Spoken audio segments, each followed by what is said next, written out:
우리 기독교 신앙 안에는 대단히 중요한 원칙들이 상당히 많습니다. 기독교 신앙 안에 원칙들이 많다는 얘기입니다. 그 많은 원칙 가운데 하나는 바로 이런 겁니다. 뿌린 대로 거둔다 라는 이 원칙이 우리 기독교 신앙 안에서 굉장히 중요한 원칙입니다. 갈라디아서 6장 7절 말씀을 보시면 이런 말이 나옵니다. 스스로 속이지 말라. 하나님은 업신 여김을 받지 아니하시나니 사람이 무엇으로 심든지 그대로 거두리라. 이렇게 말씀하고 있습니다. 이것이 굉장히 중요한 신앙의 원칙입니다. 뿌린 대로 거두는 것. 많이 뿌린 사람은 많이 거두게 되고 적게 뿌린 사람은 적게 거두게 됩니다. 육체를 위해 뿌린 자는 썩어질 것을 거두게 될 것이고 성령을 위해 뿌리는 자는 영생을 얻을 것이다 라고 더불어 이야기하고 있습니다. 어떤 것이든 뿌린 대로 거둔다라는 것이 신앙 안에서는 굉장히 중요한 원칙입니다. 공부를 잘하기 위해서도 많이 뿌려야 잘할 수 있는 겁니다.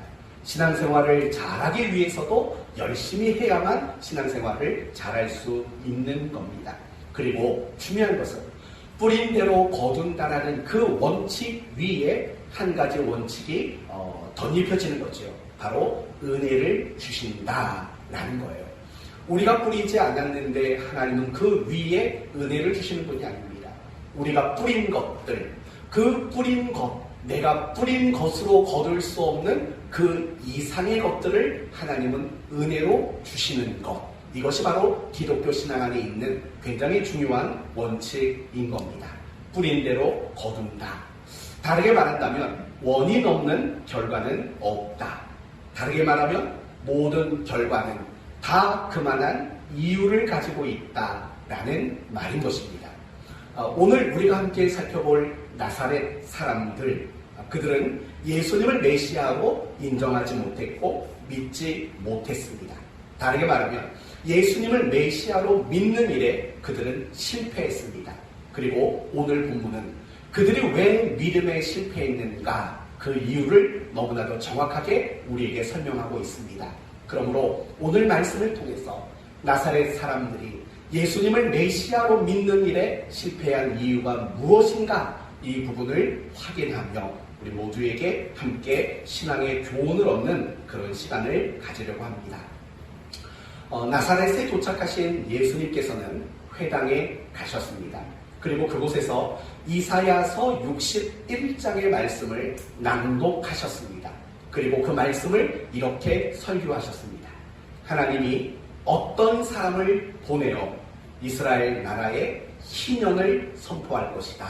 쉽게 말하면 하나님이 메시아를 보내셔서 이스라엘 사람들에게 자유와 해방을 주실 것이다 라고 설교를 하셨습니다.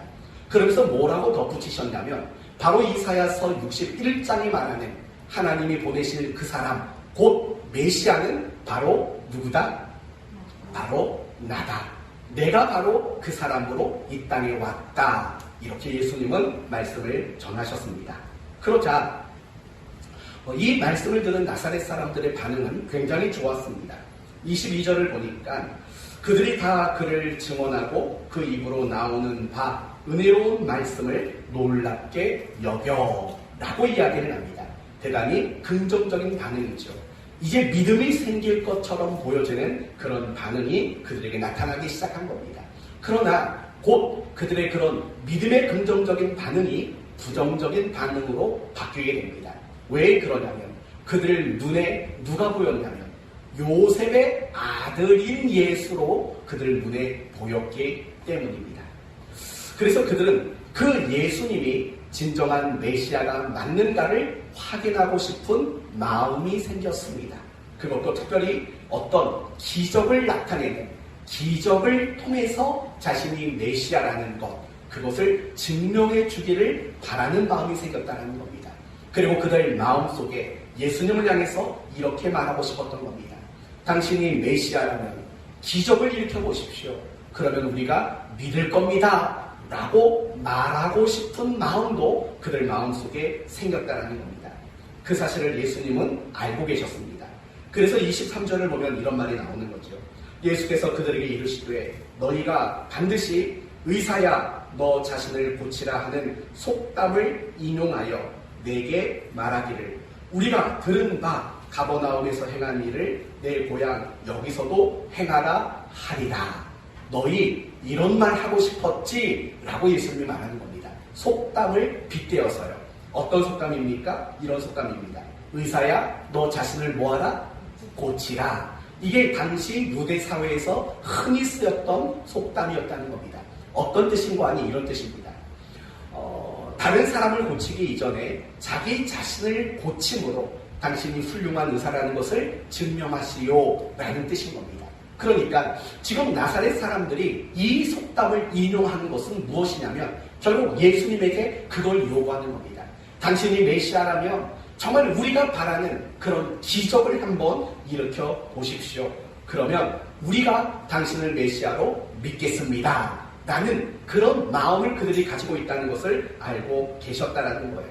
그래서 예수님은 24절에서 27절까지의 말씀을 통해서 무슨 얘기를 하냐면 엘리야 시대에 그리고 엘리사 시대에 이스라엘 사람들이 가졌던 불신앙 그들과 너희는 똑같은 불신앙의 모습이다 라고 그들의 잘못을 지적하게 됩니다. 그러자 그들은 돌변합니다. 예수님을 성 밖으로 내쫓고 예수님을 낭떠러지에서 밀어 죽이려고 하는 이런 모습으로 그들이 바뀌게 되었다는 것입니다.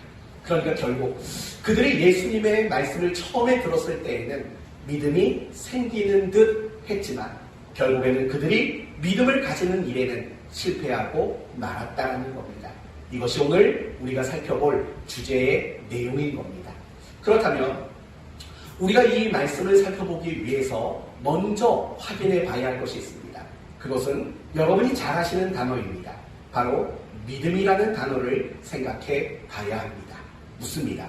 믿음이란 무엇일까요? 과연 여러분은 믿음이 무엇이라고 생각을 하십니까? 어떤 분들은 믿음을 이렇게 이해를 하십니다. 내가 하나님께 바라고 원하는 것, 그것을 받기 위한 수단이다. 이렇게 생각하는 분도 계십니다. 그래서 내가 바라고 원하는 그 일에 대해서는 믿습니다를 남발하게 되는 거죠. 그렇죠? 예를 들면 설교 시간에 목회자가 여러분 부자 되시기 바랍니다. 무병장수하시기 바랍니다 하면 성도들이 졸다가도 아멘 믿습니다. 이걸 남발하잖아요. 결국 뭐냐면 그거 내가 바라고 원하니까 나 그거 받을 겁니다. 그래서 나는 받기 원한다라는 마음을 무엇으로 표현하는 거냐면 믿습니다라고 표현한다는 겁니다. 그런데도 불구하고 내가 바라고 원하는 것을 얻지 못하면 우리는 대번에 무슨 말을 하냐면 이런 말을 합니다. 내 믿음이 부족했나 보다 라고 또 체념 섞인 그런 이야기를 말할 때도 있는 겁니다. 그렇다면 여러분 생각해 보세요. 내가 바라고 원하는 그 문제 앞에 믿습니다를 남발하고 내가 바라고 원하는 그것을 얻지 못할 때에는 믿음이 부족했다라고 체념하는 이유, 이런 식으로 믿음을 쓰는 것은 결국 무엇을 나타내 보이는 겁니까? 많은 사람들이 믿음이라는 것을 내가 바라고 원하는 것, 그것을 얻기 위한 수단과 방법으로 여기고 있다라는 그것을 우리에게 의미해주고 있는 거죠. 그러나 그렇지 않습니다. 믿음이라는 것은 내가 받는 것, 내가 원하는 것, 그것을 위한 수단과 방법이 될 수 없습니다. 다음 주에는 이 부분을 좀 더 확대해서 여러분에게 설교를 하고 우선 오늘은 여기서 넘어갑시다. 믿음이란 내가 원하고 바라는 것을 받아내는 수단과 방법은 아니라는 겁니다. 또 어떤 분들은 믿음이라는 것을 이렇게 설명을 합니다. 하나님이 어떤 분인가를 알고 그 하나님께 대한 확신을 가지는 것. 조금 더 넓게 말하면 하나님과 하나님 말씀에 대해서 알고 확신을 가지는 것. 그게 믿음입니다. 이렇게 말하는 분이 있습니다. 예를 들면 이런 겁니다. 하나님은 우리 눈에 보이지 않지만 존재하십니다. 난 그걸 알고 난 그렇게 확신합니다. 이걸 믿음이라는 거죠. 또 하나님은 전지전능하신 분이십니다. 모르는 게 없고 못하는 게 없고 그 어떤 것에도 방해를 받아 실패하지 않는 분이십니다라고 저는 알고 확신합니다. 이걸 믿음이라고 말하는 겁니다. 또 이런 거죠. 하나님이 성령의 감동으로 기록해서 허락하신 성경 66권이 정확무한 하나님의 말씀이라는 것을 내가 알고 확신합니다. 이런 것이 바로 믿음입니다 라고 이야기하는 사람이 있다는 겁니다. 사실은 맞는 얘기예요. 하나님과 그분의 말씀에 대해서 알고 확신하는 것, 그것을 믿음이라고 말한다면 사실은 굉장한 수준의 표현인 것이죠. 제가 이렇게 말하는 이유는 이런 겁니다. 예수를 믿는다고 말하고 신자라고 말하면서도 사실은 하나님에 대해서 알지 못하고 확신하지 못하는 그런 경우들이 많고, 뿐만 아니라 성경을 볼 때마다 그 성경의 내용들 하나하나에 대한 확신을 가지지 못하는 그런 분들도 많습니다. 예수님이 병을 고쳤다는 것은 다 인정하겠어. 근데 어떻게 죽은 사람을 살려냈겠어? 기절했었겠지? 이렇게 예수 믿는 사람들 중에서도 그렇게 생각하는 사람들이 적지 않다라는 겁니다. 그렇기 때문에 하나님과 그분의 말씀을 알고 조금 더 의심하지 않고 확신을 가진다. 그게 믿음이다. 이렇게 말해도 그것은 상당한 수준의 믿음일 겁니다. 그러나 중요한 것은 내가 알고 내가 확신한다. 그러나 그 자체를 믿음이라고 말하기는 어렵습니다. 왜냐하면 내가 하나님과 그분의 말씀에 대해서 아는 것, 확신을 가지는 것은 엄밀히 말하면, 정확히 말한다면 그것은 믿음의 근거이기 때문인 거죠. 그 믿음의 근거를 가지고 있는 것만으로 믿음을 가졌다고 말할 수는 없는 겁니다. 믿음이 성립될 수 있는 근거가 하나님과 그분의 말씀에 대하여 알고 확신하는 것이기 때문입니다. 그렇다면 지금부터가 중요한 이야기가 되겠죠. 우리가 믿음이라는 것을 가지기 위해서는 반드시 이미 여러분에게 말씀을 드린 대로 하나님과 그분의 말씀에 대해서 아는 것과 또 내가 아는 그것에 대한 확신을 가지는 일이 믿음의 근거가 되는 겁니다. 그리고 이 믿음의 근거로 믿음을 완성시키기 위해서는 반드시 이것이 필요합니다. 그게 무엇이냐면 반응이라는 것이 필요하다라는 거죠. 그러니까 믿음은 이렇게 정의될 수 있는 겁니다. 내가 하나님과 그분의 말씀에 대해서 알고 의심하지 않고 확신하고 그 알고 확신하는 것을 근거로 내게 내 삶의 반응을 나타내 보이는 것, 그것이 바로 성경이 말하는 참다운 믿음의 정의, 이렇게 말할 수 있는 겁니다. 그러니까 이렇게 설명할 수 있는 거죠. 난 알아요. 난 확신해요. 그러나 반응하지 않는다면 그것은 믿음이 되지 않는 겁니다. 내가 알고 내가 확신하는 그것이 믿음이 되도록 만드는 것은 결국은 반응이라는 것임을 알아야 한다는 겁니다. 이건 굉장히 중요해요. 반응이라는 것은 믿음이 되도록 만드는 것이기 때문이라는 거예요. 여러분 한번 생각해봐요. 여러분 요리 잘하시죠? 우리 아내가 요리를 얼마나 잘하는지 몰라요. 요즘에 제가 확 빠져버린 메뉴가 있어요. 작년 김장김치를 물로 씻어가지고 거기에 들기름을 넣고 달달달달 볶으면 전 지금 몇 주째 거기에 빠져 살고 있어요. 얼마나 맛있는지 몰라요. 드시고 싶은 분 있으시면 저희 가족이 3명이니까 한 분만 와서 드시면 됩니다. 한번 와서 드셔보세요. 그리고 정말 그거 먹어보고 싶으면 주문하세요. 무료입니다. 네, 주문하시면 사모님이 조금씩 한번 드릴지도 몰라요. 여하튼 이런 거예요. 뭐냐면 이렇게 씻어서 이렇게 요리를 하면 맛있다. 내가 그걸 알고 확신을 해요. 거기서 멈춘다면 그 음식의 맛을 볼 수가 없는 거죠. 그렇지 않겠어요? 레시피만 가지고 있다고 해서 그게 정확한 거고 그게 엄청난 레시피라는 걸 아는 것만으로 내가 맛을 느끼지 못하죠. 그 레시피를 따라서 뭔가 반응을 보여야 그 맛을 내가 볼 수 있는 거잖아요. 믿음이라는 게 다 그런 거예요. 나는 알아. 나는 확신해. 의심하는 적이 없어. 그게 어떻게 믿음이라고 말하겠냐고요. 그건 믿음이 아니에요. 내가 알고 내가 확신하는 그대로 내가 반응을 해야죠. 그 신앙과 믿음의 레시피대로 내가 반응해야죠. 조례를 해 나가야죠. 그게 바로 성경이 말하는 믿음이라는 거예요.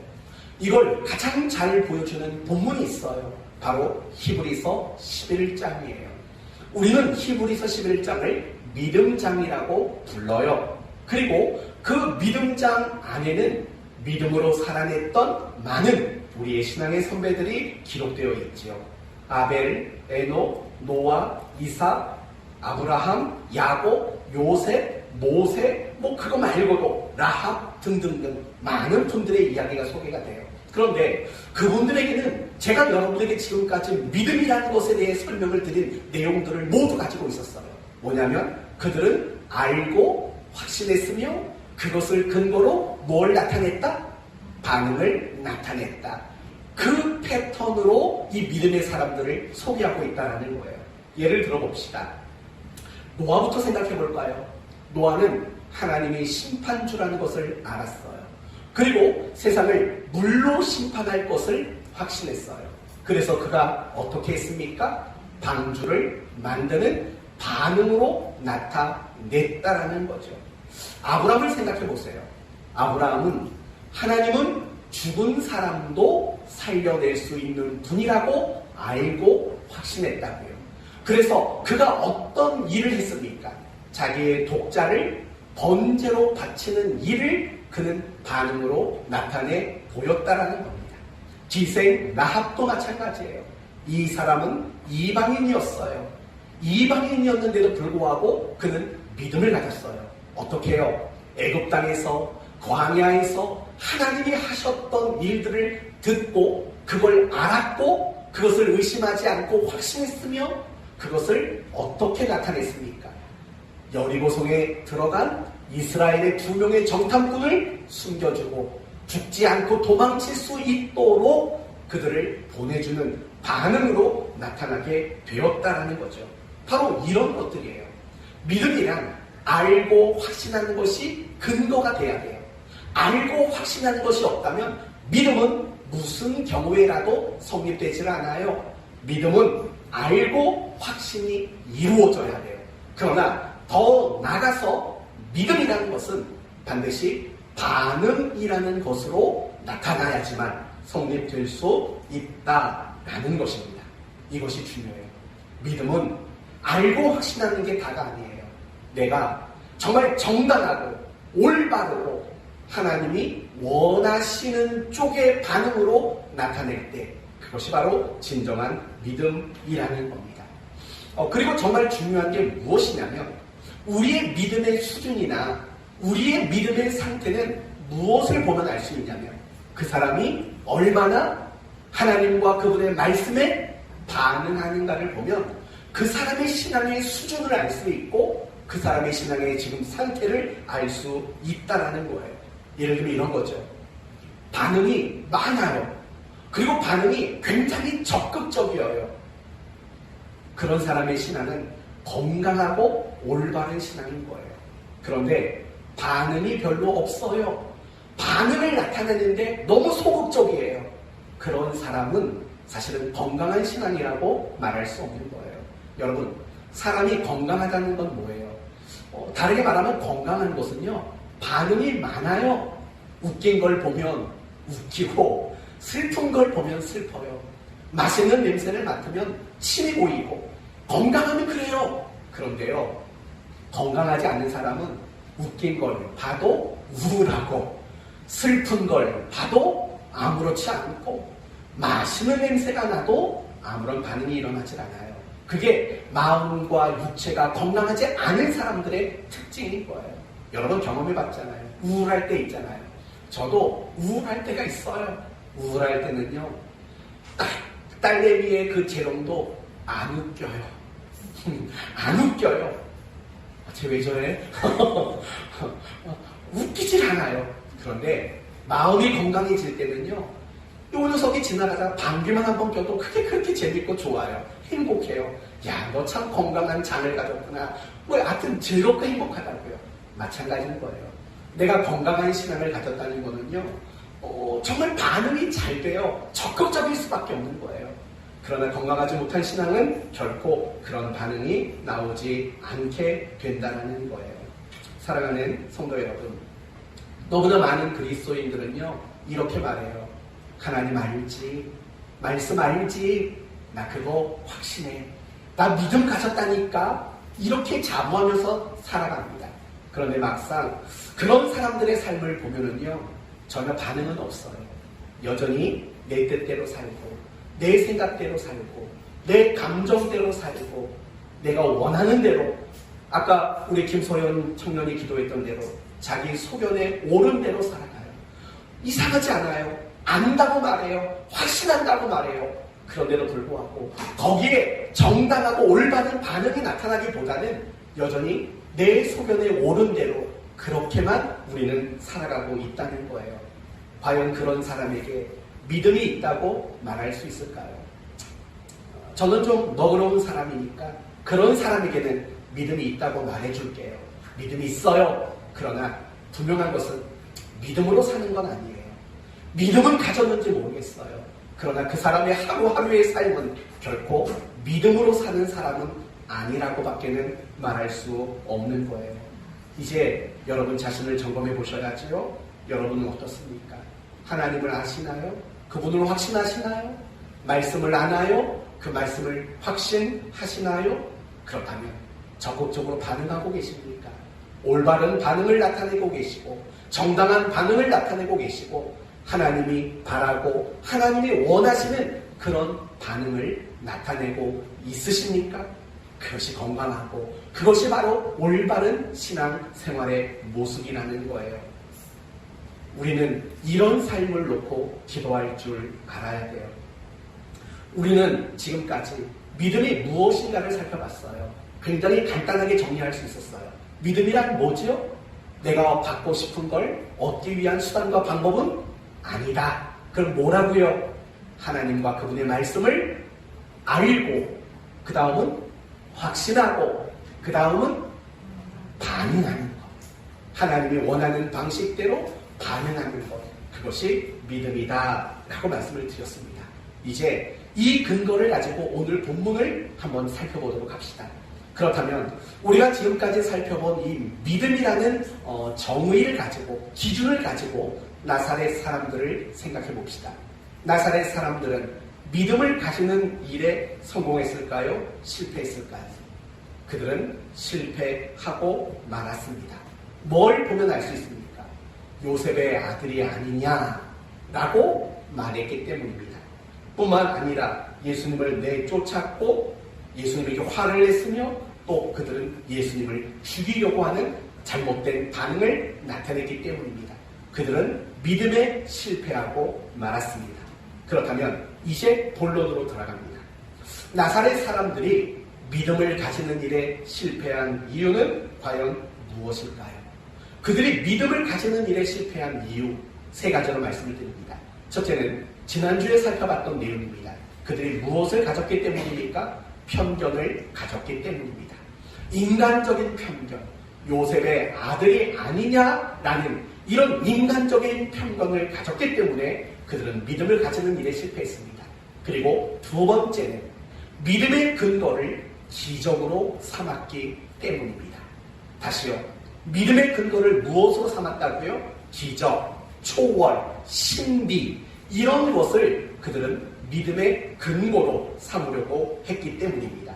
오늘 본문 23절을 보시면 당시 유대인들의 속담이 하나 등장한다고 했죠. 뭡니까? 의사야 너 자신을 고쳐라 라는 거예요. 여러분 이 속담이 그들 마음속에 맴돌았던 이유는 뭐냐면 이런 거예요. 예수님에게 이렇게 말하고 싶은 거예요. 기적을 보여주십시오. 그러면 당신이 비록 요셉의 아들일지라도 당신을 메시아로 믿겠습니다 라고 그들이 요구하고 싶었던 마음을 가졌기 때문이라는 거예요. 기적을 보여달라는 거예요. 신비한 일을 보여달라는 거예요. 그런데 여러분 이런 나사렛 사람들과 같은 일들이 우리 주변 불신자들에게도 가끔씩 말이 들려오고 하는 것 아실 겁니다. 종종 불신자들도 그렇게 말해요. 하나님 보여주면 믿을게. 이런 말 들어보신 적 있죠? 하나님 보여주면 믿을게. 또는 어떤 기적을 보여주면 믿을게 라고 말하는 사람이 있습니다. 뿐만 아니라 예수 믿는 신자들 가운데도 그런 신자들이 있습니다. 믿기는 믿는데 그런 기적을 보고 싶어요. 어떤 신비한 걸 경험하고 싶어요. 그러면 믿음이 좋아질 것이라고 생각하는 그런 신자도 분명히 있어요. 목사님이 어떻게 하냐고요? 많은 성도들이 저에게 찾아와서 그런 말을 하잖아요. 목사님, 저 어떤 남들은 뭐 자꾸 뭘 경험했다고 하고 뭘 자꾸 봤다고 하는데 난 도무지 못 보고 경험을 못합니다. 보고 싶습니다. 나 그것만 보면 엄청난 신앙생활을 잘할 수 있을 것 같습니다. 라고 말한 성도들이 한둘이 아니었다는 거 아십니까? 많은 성도들도 그런 기대를 가져요. 기적을 보면 믿음이 좋아질 거라고 생각해요. 어떤 신비한 걸 보고 경험하면 믿음이 성장할 거라고 생각해요. 혹시 지금 이 자리에 있는 여러분도 그런 생각을 가지고 있지는 않습니까? 사실 그렇지는 않아요. 기적을 본다고 믿음이 생기는 건 분명히 아니라는 걸 아셔야 돼요. 몇몇 가지 본문으로 설명을 해드릴게요. 예를 들면 여러분, 이스라엘 백성들이 애굽 땅에서 출애굽을 했잖아요. 이 출애굽을 위해서 하나님은 애굽 나라에 몇 가지 재앙을 내리셨습니까? 10가지 재앙이에요. 그런데 이 재앙은 다른 의미로는 사실은 기적이에요. 기적. 생각해 보세요. 온 나라의 물이 피로 바뀌었다. 여러분, 이건 일상적인 거 아니잖아요. 이건 초월적 사건이라고요. 세상에 그 누구도, 세상에 그 어떤 것도 온 나라의 물이 피로 바뀌는 일은 있을 수가 없는 거예요. 이건 기적이고 신비고 초월이에요. 어디 그뿐이에요? 그런 기적이 10가지라고요. 3일 동안 태양이 보이지 않았다고요? 흑암 가운데 살았다고요? 기적인 거죠. 그리고 하루아침에 애굽에 있는 사람이든 짐승이든 첫 번째 태어난 게 다 죽었다고요? 그거 여러분 기적이죠. 어떻게 그런 일이 일어나겠어요? 어떻게 자연사에서 그렇게 죽을 수가 있겠냐고요. 10가지 재앙은요, 재앙이 아니라 뒤집어 보면 그건 또 기적이기도 한 거예요. 그렇다면 묻습니다. 이 10가지 재앙을 가장 중심에서 목격했던 사람이 누구냐면 바로 애굽 왕 바로라고요. 그러면 이 애굽 왕 바로는 믿음을 가지게 되었을까요? 아닙니다. 도리어 강팍해졌습니다. 믿음을 가지기는커녕 도리어 믿음에 역행하는 그런 일들의 자리로 나갔다는 것을 알 겁니다. 어디 그뿐입니까? 그 애굽에 내려진 10가지 기적을 목격한 건 바로만이 아닙니다. 이스라엘 백성들도 목격했잖아요. 아니, 왜 우리 땅에는 우박이 안 내리는데 저 사람들 땅에만 우박이 내립니까? 왜 우리에게는 해를 입는 게 없는데 왜 그들에게는 해를 입는가? 10가지를 목격했잖아요. 기적을 말입니다. 어디 그뿐이에요? 홍해 바다가 갈라지는 엄청난 기적을 그들은 경험했다고요. 목격했다고요. 하늘에서 만나가 내리고 또 반석에서 물이 솟아나는 것을 목격했다고요. 그리고 여러분 생각해봐요. 그 어마어마한 불기둥이 떠다니는 것을 매일매일 그들은 봤잖아요. 매일 낮에는 큰 구름기둥이 자신들에게 그늘을 주는 것들을 경험했잖아요. 여러분 그거 기적 아닌가요? 그거 기적이에요. 엄청난 기적이에요. 그럼 생각해봐요. 이스라엘 백성들은 엄청난 기적과 신비를 봤다고요. 그래서 그들이 믿음이 좋아졌어요? 아니요. 끊임없이 그들은 원망하고 불평했다고요. 신의 산 아래에서는 금송아지를 만들어 놓고 이게 하나님이다라고 말했다고요. 뿐만 아니라 모압과 에돔 사람들의 우상에 엎드렸고 그들과 음행을 저지르는 죄까지 저질렀다고요. 기적을 못 봐서 그런 믿음의 연약함을 나타냈을까요? 아니죠. 믿음을 갖기에 누가 봐도 그 정도 기적이면 믿음 엄청 좋아지겠다 싶을 정도로 기적을 봤지만 그들은 믿음이 생기지 않았어요. 이건 예수님 당시도 마찬가지예요. 예수님께서 공생의 기간 가운데 얼마나 많은 기적을 일으키셨나요? 중풍병자, 앉은 맹이, 소경, 귀머거리, 귀신 들린 자, 혈루증, 심지어는 죽었던 사람도 여러 살려냈다고요. 그러면 그런 기적을 본 사람들은 다 믿음을 가졌어야죠. 그러나 믿음을 갖지 못했어요. 그들은 예수님에게 이렇게 말했어요. 저거 귀신의 힘을 빌린 거야 라고 말을 했다고요. 뿐만 아니라 예수님을 십자가에 못 박아 죽이라고 외치는 군중이 되어버렸다고요. 기적을 봤는데요. 신비를 봤는데 그렇게 됐다라는 거예요. 그리고 더욱이 예수님이 기적을 일으키는 자리에 가장 가까이 있었던 사람들이 누굴까요? 12명의 제자들이었다고요. 그런데 그 제자들의 모습을 보면 사실은 믿음이 좋아지는 것 같지 않아 보여요. 하나는 예수를 팔았고, 하나는 예수를 모른다고 부인하고 도망쳤고, 나머지들은 처음부터 예수님을 버리고 떠나버린 사람들이었죠. 누가 크냐라는 그런 서열의 문제를 가지고 날마다 논쟁을 벌였던 그런 제자들의 모습이라고요. 기적을 봤는데, 아니 자기들의 손으로 기적도 일으켰는데 믿음은 별로 잘하지 않았다고요. 여러분, 지난 주간 여러분이 성경을 읽으셨을 거예요. 누가복음 16장에 부자와 거지 나사로 이야기를 읽으셨을 거예요. 둘 다 죽었어요. 그런데 거지 나사로는 아브라함의 품에 안겼고, 이 부자는 어디에 들어갔습니까? 지옥에 들어갔어요. 나중에 이 부자가 아브라함에게 뭐라고 말하냐면 이렇게 말해요. 아브라함 조상님이라고 했는지 아무튼 여하튼 저 죽은 나사로를 살려서 내 5 형제에게 보내주십시오. 그러면 그들이 회개하고 여기 오지 않을 수 있을 겁니다. 이렇게 간곡히 부탁을 해요. 그때 아브라함이 뭐라고 말했는 줄 아세요? 이렇게 말해요. 이르되 모세와 선지자들에게 듣지 아니하면 비록 죽은 자 가운데서 살아나는 자가 있을지라도 권함을 받지 아니하리라. 죽었다 살아난 사람이 그들 앞에 등장해도 그들은 달라지지 않을 거다. 그렇게 아브라함이 이야기를 한다고요. 전부 다 무슨 얘기인지 아세요, 여러분? 기적이, 초월이, 신비가 믿음을 갖도록 만들지 못한다는 거예요. 그리고 그런 것들이 우리의 믿음이 좋아지도록 만들지는 못하는 거예요. 그럼 여러분 이런 말 할지도 몰라요. 아니 목사님, 막 신비한 거, 기적 이런 것들 때문에 열심히 하는 사람들은 뭡니까? 라고 물을 거예요. 여러분 아시잖아요.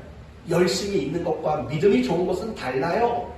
여러분 열심히 있는 게 믿음 좋은 거라고 생각하세요? 아니라고요. 열심히 있는 것과 믿음이 있는 것은 달라요. 확연히 달라요. 그런데 중요한 거, 그들이 왜 열심을 내는 줄 아세요? 이렇게 말하면 될 거예요. 기적과 초월과 신비에 중독되었기 때문이에요. 신앙생활에 중독이라는 말을 쓰니까 불편하십니까? 그건 제 얘기가 아니기 때문에 쓴 거예요.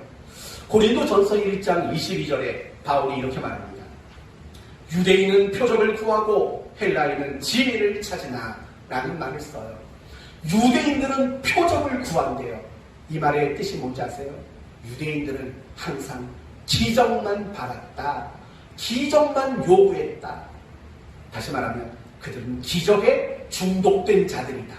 헬라인들은 지혜 없는 일에 중독된 자들이듯이 유대인들은 기적에 중독된 자들이다 라고 말하는 거예요. 사랑하는 성도 여러분, 기적에 중독될 생각하지 마세요.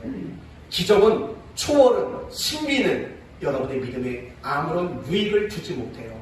도리어 그런 기적을 한번 맛본 사람들은요, 그 기적에 혈안이 되어서 그 기적에 중독된다고요. 예를 들면 저는 그런 적이 없지만 로또를 샀네요. 10만 원에 당첨됐어요. 이거 한번 당첨되고 나면은요, 걷잡을 수가 없어요. 또 당첨되겠지. 이번에는 100만 원짜리? 이번에는 1000만 원짜리? 아니야, 1등이 되겠지. 중독된다고요. 아예 여러분이 로또를 샀는데 매주마다 꽝이 나온다. 감사하셔야 돼요. 하나님이 여러분 그 말도 안 되는 것에 중독되지 말라고 해주는 거예요. 정말 그래요, 여러분. 그거 당첨되면은요, 중독돼요. 기적도 똑같아요. 내가 신앙생활 했는데 그런 뭔가 기적에 내가 심취가 됐어요. 그게 중독이 돼요. 그러면 그런 사람들은 이런 말이 나와요. 오늘은 별로였어. 그리고 오늘은 안 돼. 뭘 해도 안 돼. 신앙이, 기도가, 은혜가 뭘 해도 안 돼. 그런 마음이 드는 게 어떤 면에서는 기적에 중독된 사람들에게 나타나는 일들이라는 거예요. 바로 그런 거예요. 나사렛 사람들이 믿음을 가지는 일에 실패했던 이유는 믿음의 근거로 기적을 삼았기 때문이에요. 그러나 오해하지 마요. 기적이 없다는 거 아니에요. 초월이 없다는 거 아니에요. 신비가 없다는 게 아니에요. 기독교는 초월의 종교고 기독교는 신비의 종교예요. 그러나 그것보다 더 중요한 것을 놓친다면 그건 문제가 된다는 거예요. 그러면 기적과 초월과 신비보다 더 중요한 건 뭘까요? 하나님의 말씀인 거예요. 하나님의 말씀. 그래서 고린도 전서를 읽다 보면 이런 문구가 나와요. 너희는 예언하기를 사모하라 라는 말이 나와요. 여러분, 여기서 말하는 예언이라는 것은 당시 고린도 교회의 성도들은 방언에 심취해 있었어요. 왜냐하면 방언은 신기하잖아요. 배우지 않은 말들을 하니까 신기하잖아요. 여러분 중에 혹시 방언하는 거 들어본 적 있으세요? 그리고 신기하다고 생각해 본 적 아마 있으리라고 생각이 들어요. 신기해요. 그건 배운다고 할 수 있는 게 아니에요. 아니죠. 가끔씩 어떤 기도원에서는 방언도 가르쳐줘요. 랄랄라로 시작해서 랄랄라를 한 100번 하면 방언이 나온다고 뭐 가르치는 데가 있어요. 근데 2박 3일 동안 방언을 못 받으면 특별 과정을 또 만들어서 방언을 받게 하는 꼭 요상한 기도원이 있긴 있어요. 여러분, 고린도 교회 성도들은 방언을 신비한 것으로 여겨서 누구나 다 방언하기를 원했어요. 근데 그런 고린도 교회 성도들에게 바울은 예언을 하라고 말해요. 간단히 말하면 말씀을 붙잡으라고 그들에게 권면하고 있는 내용이에요. 여러분, 나사렛 사람들이 믿음을 가지는 일에 실패했던 이유가 뭔지 아세요? 바로 이 부분이 실패한 거예요. 기적은 믿음의 근거로 삼으려고 했어요.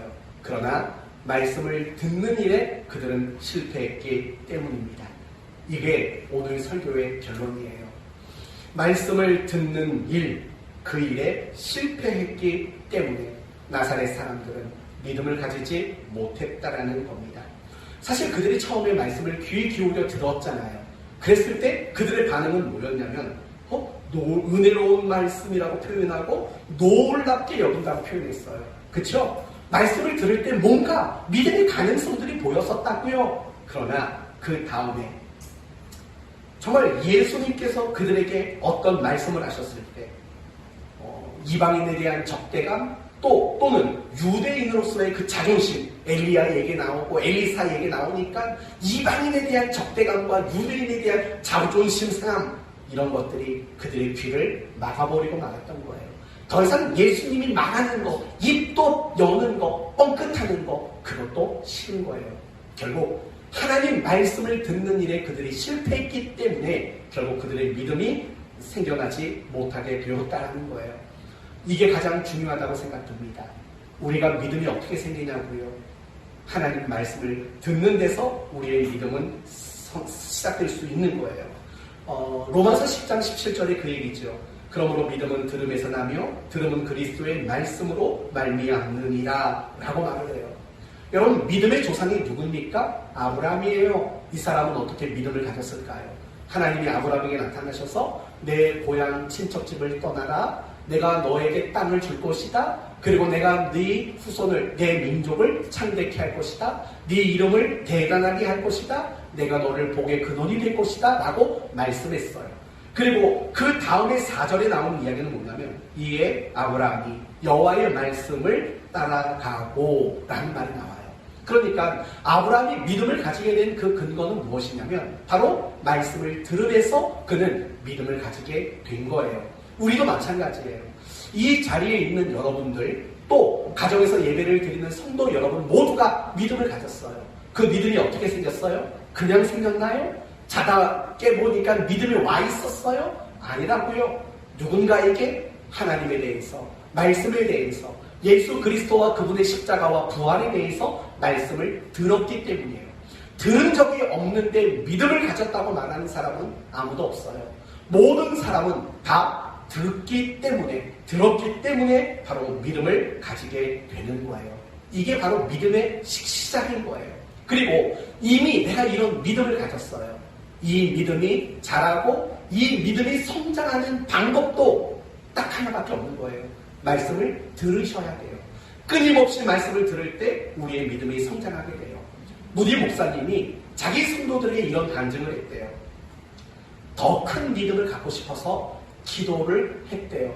몇 개월을 놓고 열심히 기도했대요. 그런데 그 기도를 하면서 무슨 생각이 들었냐면 하루아침에 하늘에서 번개가 치듯이 믿음이 자기에게 떨어질 줄 알았대요. 공급될 줄 알았대요. 그런데 6개월이 지나고 8개월이 지나도 믿음이 안 생기더래요. 그러던 어느 날 로마서 10장 17절 말씀이 눈에 보이더래요. 아까 말했던 거. 그러므로 믿음은 들음에서 나고 라는 말씀이 눈에 보이기 시작했대요. 그 순간 믿음이라는 것은 내가 말씀을 들을 때 생기는 거라는 것을 다시 깨닫고 그날부터 열심히 말씀을 읽고 묵상하고 그 말씀 속에서 하나님의 음성을 듣는 일을 노력했대요.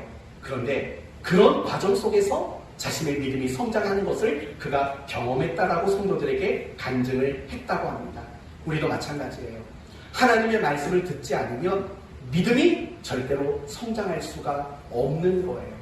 여기서 듣는다라는 말은 말씀을 마주하는 모든 것을 포함하는 말이에요. 예를 들면 눈으로 보고 귀로 듣고 마음으로 묵상하고 내 삶에서 하나님을 찾고 하는 내 육신으로 하나님을 찾고 하는 이런 모든 과정을 말씀을 듣는다라고 말할 수 있는 거예요.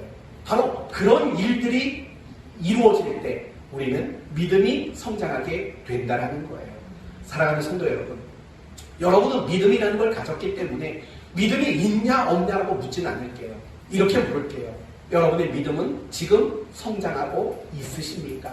여러분의 믿음은 나날이 좋아지고 있으십니까? 라고 물을게요. 만약에 그렇지 않다면 가장 근본적인 원인은 어디에 있냐면 여러분의 눈과 여러분의 말과 여러분의 마음과 여러분의 삶의 모든 것들이 말씀을 듣지 않기 때문에 그런 거예요. 더 실감나게 말한다면 여러분이 말씀을 외면하고 살아요. 성경을 툭 어딘가 방치해두고 사는 거예요. 말씀을 가까이 하지 않아요. 말씀을 읽지 않아요. 말씀을 듣지 않아요. 다시 말하면 여러분이 하나님을 향해서 귀를 막고 살아가는 거예요. 그러기에 믿음이 성장할 수가 없는 거예요. 그리고 더 안타까운 것은 뭐냐면 하나님을 향해서 말씀을 향해서 귀를 막고 살아가는 사람의 특징은 모래 위에 집을 지은 자와 같아요. 비가 내리지 않으면 바람이 불지 않으면 똑같아요. 아무것도 달라 보이지 않아요. 그러나 비가 내리기 시작하면 그리고 창수가 나기 시작하면 금방 허물어지는 일들이 일어나요. 또 바람에 나는 겨와 같아요. 바람이 불지 않으면 이게 알곡인지 가라진지 구별이 되지 않아요. 그러나 바람이 불면 대번에 그 작은 바람에도 흔들리고 날아가 버린다고요. 이런 사람이 어떤 사람이라고요? 하나님과 하나님 말씀에 귀를 막고 살아가는 사람, 도무지 하나님의 말씀을 들으려고 하지 않는 사람, 그 사람의 특징이 바로 모래 위에 집 지은 자, 그리고 바람에 나는 겨와 같은 사람이라고 말할 수 있어요. 내 삶에 아무 문제가 없으면 별로 신앙이 흔들리지 않아요. 그런데 작은 어려움이 있고 작은 시련만 찾아와도 한순간에 불신자처럼 무너져버리는 일들 일어나는 원인, 그런 믿음까지 나가지 못하는 이유, 그건 귀를 막았기 때문이에요. 나사렛 사람들이 엘리야 시대처럼 엘리사 시대처럼 너희는 똑같이 불신앙을 가졌다라고 말했을 때 그들이 귀를 막아버린 것처럼, 그래서 믿음을 가지지 못했던 것처럼 우리도 우리가 신앙생활하는 삶의 자리에서 끊임없이 말씀하시는 그 하나님의 음성에 귀를 기울이는 것이 아니라 그냥 도리어 귀를 막아버리고 세상 소리만 듣고 내 마음의 생각의 소리만 듣고 살아가니까 우리의 믿음은 조금도 성장할 수 없게 되는 겁니다. 사랑하는 성도 여러분, 이제 끝으로 한 가지 의구심이 들지 않을까요? 이런 거죠. 분명히 믿음이 생기는 것과 믿음이 좋아지는 것이 말씀을 들을 때 되어진다고 했는데, 아니, 말씀을 많이 들었는데도 믿음이 안 자라는 이유가 뭡니까? 라는 의구심이 들 수도 있어요. 예를 들면 예수님의 12명의 제자들을 생각해봐요. 그들은 어떤 선지자나 어떤 유명인에게 가르침을 받은 게 아니에요. 누구에게 가르침을 받았죠? 메시아에게. 그리스도에게, 하나님의 아들에게 직접 직강을 들었다고요. 직강을 들었어요. 그런데 이상해요. 온갖 비밀스러운 이야기까지도 다 들었던 그들인데 그들은 믿음이 안 좋아졌어요. 예수님을 돈 주고 팔아버렸어요. 예수를 모른다고 부인까지 버렸어요. 이거 참 앞뒤가 안 맞는 얘기예요. 분명히 믿음은 들음에서 난다고 했는데 그들은 3년간 들었는데도 불구하고 믿음이 안 생겼다고요. 사실 우리 얘기도 제자들과 별반 다르지 않아요.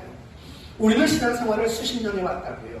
그런데 믿음이 별로 안 나아져요. 나아지긴 나아졌겠지요. 그러나 내가 신앙생활을 하는 것에 비해 믿음이 그다지 좋아지지는 않은 경우들이 많이 있다고요. 왜 그럴까요? 들었는데 왜 그런 일이 일어날까요? 답은 하나예요. 올바로 듣지 않은 거죠. 제대로 듣지 않은 거죠. 여러분, 한 교실에서 아이들이 한 선생님에게 같은 교과서로 같은 내용을 배워요. 같은 칠판에 쓰여져 있는 글씨를 보면서 공부를 해요. 그렇다고 모두가 똑같이 학습 능력이 올라가나요? 아니에요. 어떤 아이들은 똑같은 교실에 있어도 하나도 학습 능률이 안 올라요. 끝나고 너 뭐 배웠니? 그러면 몰라요. 이런다고요. 그러나 어떤 친구들은 선생님이 가르쳐준 걸 모두 기억하고 그걸 습득하는 아이들도 있다고요. 이상하죠?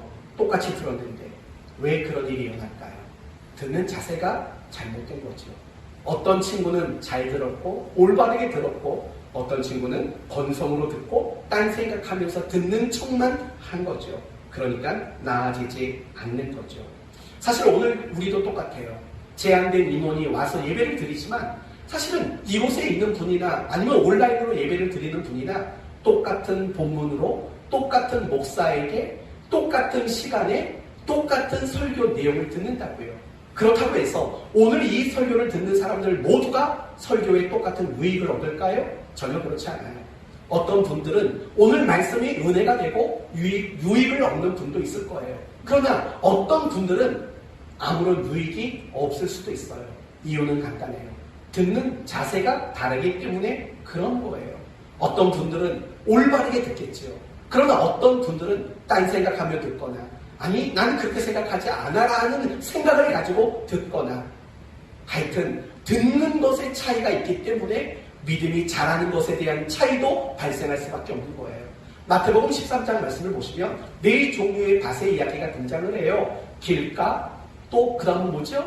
가시밭, 돌밭, 옥토. 그러나 열매를 맺는 것은 옥토였어요. 그러면 여러분 뭐가 문제예요? 씨앗이 문제였을까요? 아니죠. 씨앗은 똑같아요.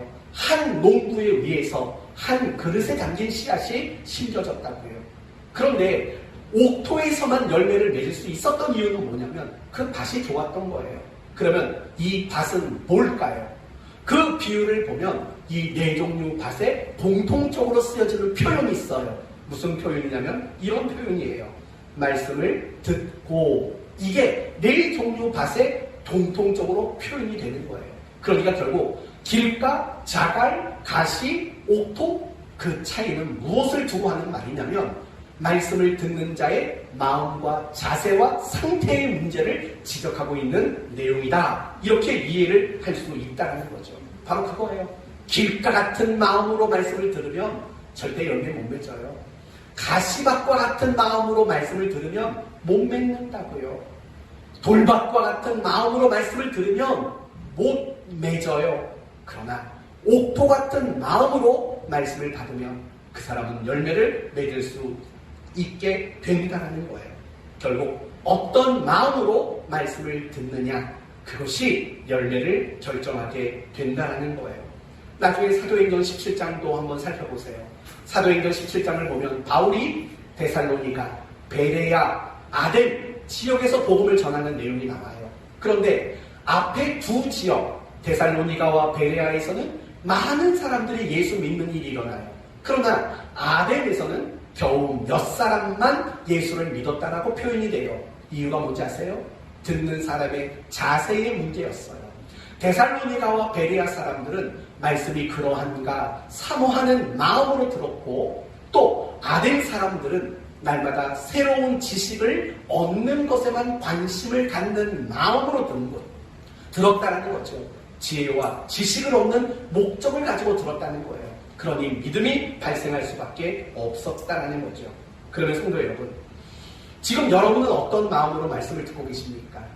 지금 여러분은 어떤 마음으로 말씀을 듣고 계시냐고요?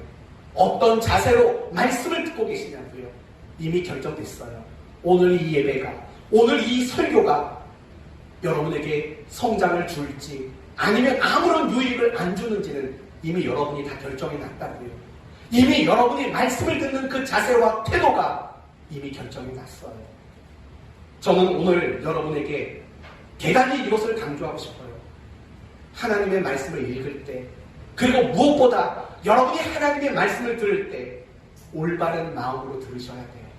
사모하는 마음으로, 내게 하나님이 무엇을 말씀하실까라는 마음으로, 그러면 나는 이제 어떻게 살아야 하는가의 마음으로, 그리고 나는 어떤 말씀을 내게 주시더라도 나는 순종하겠다라는 마음으로 그 말씀을 들으셔야 돼요.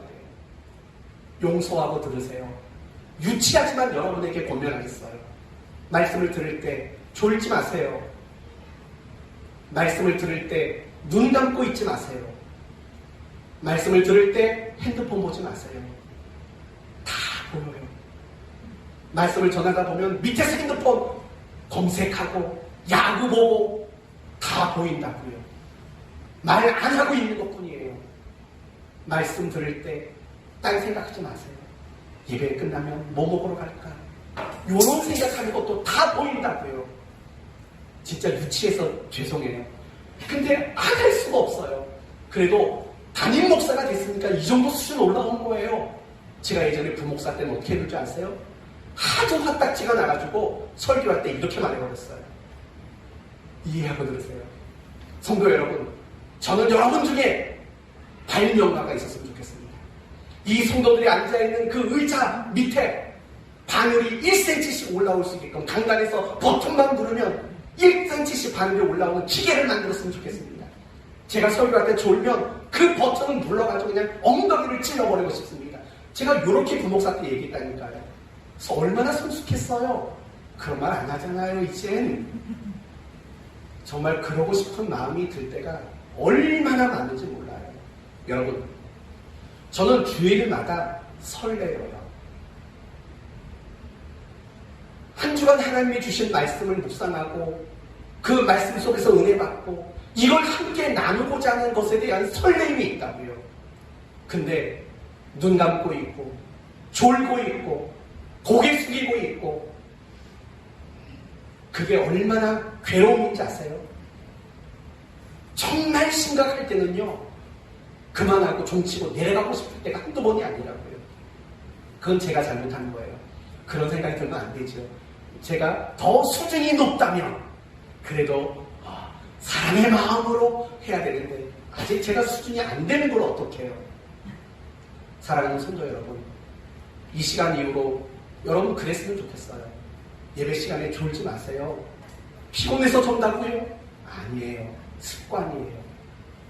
전 개척한 이후로 단 한 번도 존 적이 없어요. 당연하지요. 설교만 했으니까. 물론 제가 설교하지 않을 때도 단 한 번도 졸아본 적이 없어요.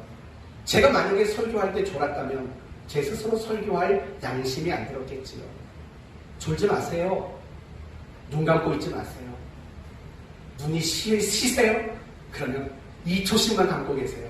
계속 처음부터 끝까지 감고 있을 필요는 없잖아요. 그리고 집에서 충분히 주무시고 오세요. 충분히 안 자고 와서 왜 교회 와서 잘 생각을 하냐고요. 그러지 마시라고요. 그러면서 늘 속상해하는 게 뭐예요? 믿음이 왜 안 자라는지 모르겠어요. 그럼 그럴 때마다 마음에 이런 말이 하고 싶어요. 예배 시간마다 주무셨잖아요.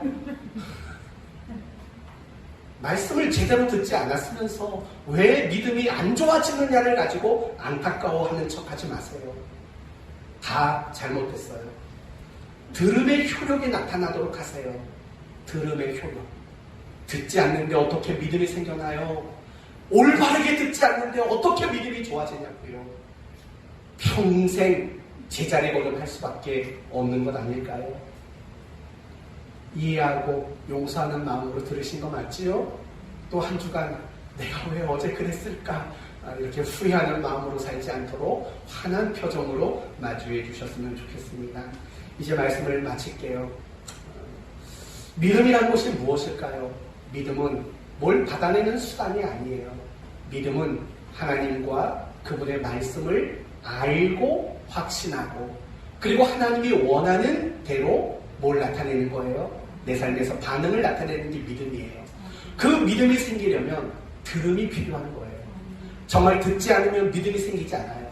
들어서 믿음이 생겼는데 믿음이 안 자라는 이유는 올바르게 듣지 않는 거예요. 정말 사모하는 마음으로 내게 뭘 말씀하시는가의 마음으로 내가 반드시 그 말씀대로 살아내겠다라는 마음으로 듣지 않기 때문에 그래요. 듣는 일에 실패하니까 믿음이 생기고 믿음이 자라가는 일에 실패할 수밖에 없는 거예요. 저는 여러분 모두가 들음에 실패하는 일이 없기를 바라요. 여러분의 귀가 한순간도 막혀지는 일이 없기를 바라요. 여러분이 듣는 일에만 성공하신다면 믿음을 가지고 믿음을 자라나게 하는 그 일에도 반드시 성공하게 될 줄로 믿습니다. 믿음이 실패하는 이유, 들음이 실패했기 때문입니다. 여러분 모두가 하나님 말씀을 잘 들으심으로 믿음이 자라가는 그 기쁨과 감사가 있기를 예수님의 이름으로 축원드립니다. 아멘.